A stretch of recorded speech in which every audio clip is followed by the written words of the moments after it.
Welcome to E-Talks, the economic concepts behind the current affairs. In yesterday's article, we had a concept about the GST reverse charge mechanism. So, what is reverse charge mechanism under GST? Generally, what happens when we purchase goods from a supplier, the consumer pays him the price plus the GST. The supplier charges this GST to the consumer and he deposits it to the government. Similarly, when a manufacturer sells goods to the supplier pays him GST and the manufacturer deposits it to the government. But in certain cases, this thing doesn't happen. Wherein, assume a case where there is an unregistered supplier who supplies goods to the manufacturer. Say this unregistered supplier supplies nuts and bolts to this manufacturer. Because he is unregistered under GST, under various provisions, say his turnover is less than the prescribed limit for GST, he won't be under the GST portal. But government needs to collect the tax here. So what the government has made under the GST rules, here the manufacturer has to pay the GST to the government instead of the supplier paying the GST. Ultimately, the manufacturer would have paid him GST and he would have deposited to the government. But because he is an unregistered supplier, instead of the supplier depositing the GST to the government, here the manufacturer himself is depositing the GST to the government. Here, instead of the supplier charging the GST to him, the manufacturer himself deposits it to the government. So it is called reverse charge. Take one more example, wherein a private transporter who is not registered under GST provides services to the manufacturer. Here the transporter is not registered under GST.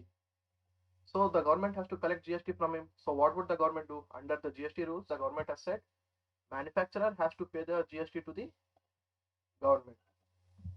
So in cases of unregistered suppliers, in certain cases which are prescribed in the IGST Act, there will be a mechanism called the reverse charge mechanism, wherein the manufacturer himself has to pay the GST to the government. Now let's move on to the next concept. In this article, where the startups had raised money,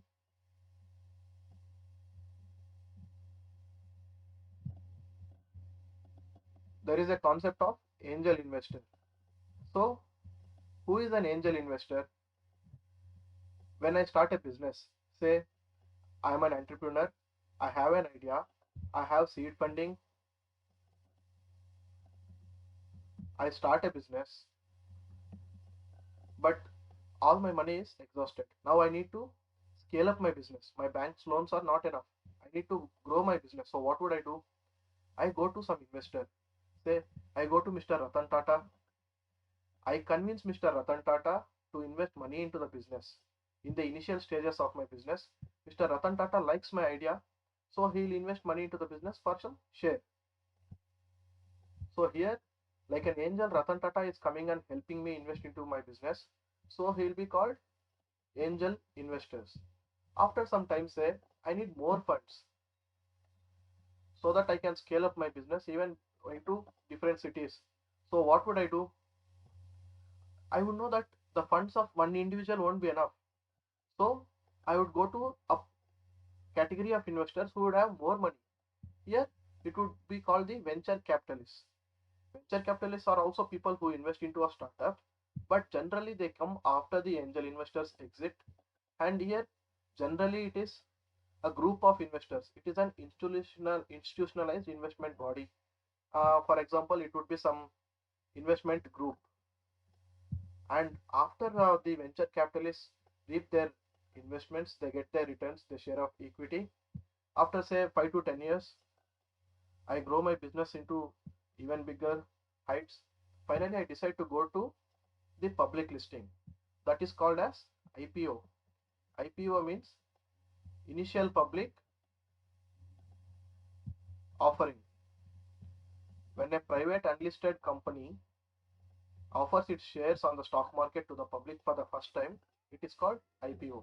So generally the trend would be first I would raise money from angel investors, then it would be from venture capitalists, then I would go for IPO, and here initially I would give equity, then later on I would raise debt, and again if I raise for a second time, say recently Zomato raised money through the initial public offering.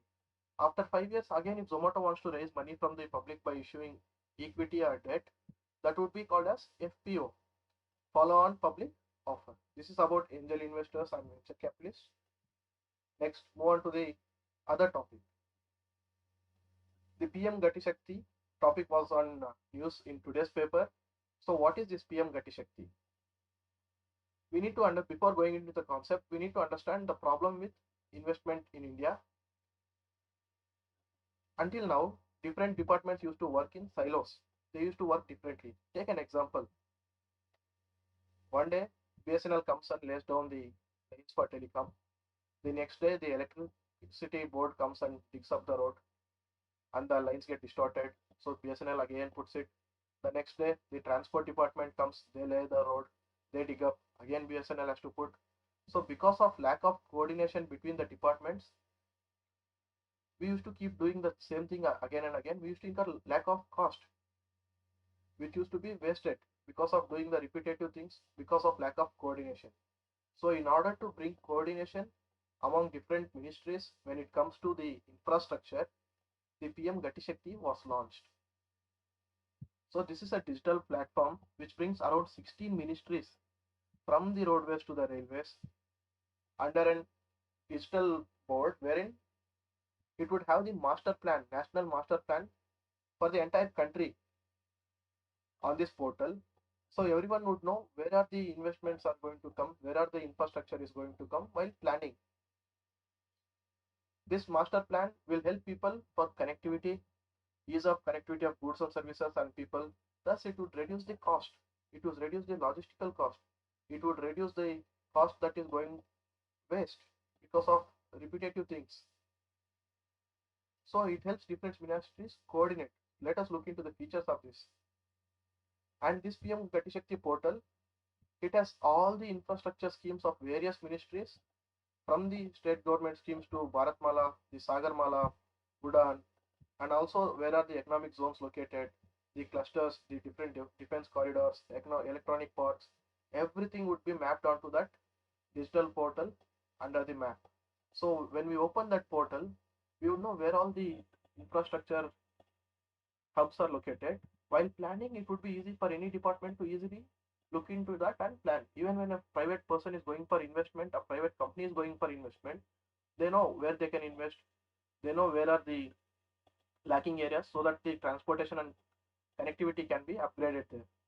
For this, they also use this space technology provided by ISRO, the geoinformatics, the GIS, geographic information system, wherein layers of the geographic area of a place, the landscapes, everything would be uploaded into the computer software, and while planning, it would help us.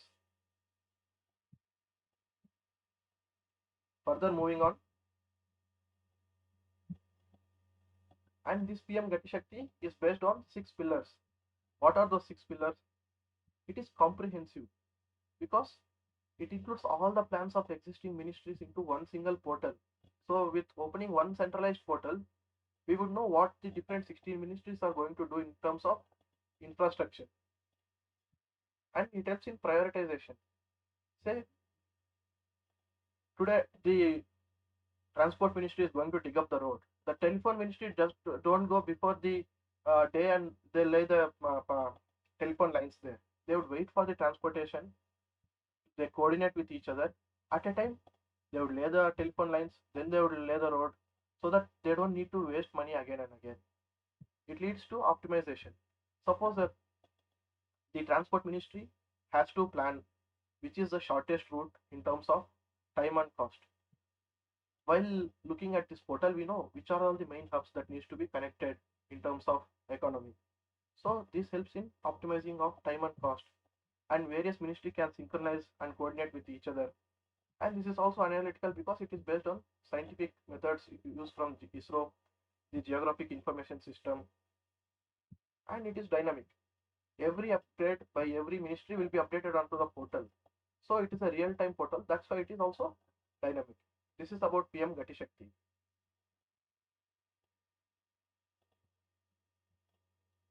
In today's newspaper, we also had reference to the National Digital Communication Policy. The government replaced the 2012 Digital Communication Policy and came up with the 2018 policy. So what is the vision of this new digital communication policy? It is to fulfill the information and communication needs of citizens and also enterprises. How would the information needs of the citizens would be satisfied through the establishment of digital communication infrastructure which are secure, resilient, accessible, and affordable. Thus, by doing this, by establishing such infrastructure, it will lead to India's transition into a digitally empowered economy and society. This is the vision of the digital communication policy. So, what are the objectives? To provide broadband connectivity for all the people, to provide 4 million additional jobs in the digital communication sector by enhancing the GDP contribution of the sector to 8% from the current 6% in 2017, and adding value to the global chain and ensuring digital sovereignty. And all these objectives were to be achieved by 2022. 2022 is the target here. And what are the features of this policy?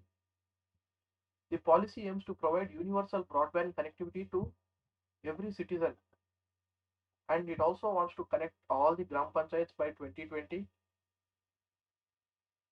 and areas which are uncovered had to be covered, attracting investments into the digital communication sector, training manpower in the new age skills, expanding the Internet of Things ecosystem to 5 billion connected devices, establishing a data protection regime. The bill not only the policy not only talks about the improving the access and affordability, but also about the data protection regime when it comes to the privacy autonomy of individuals.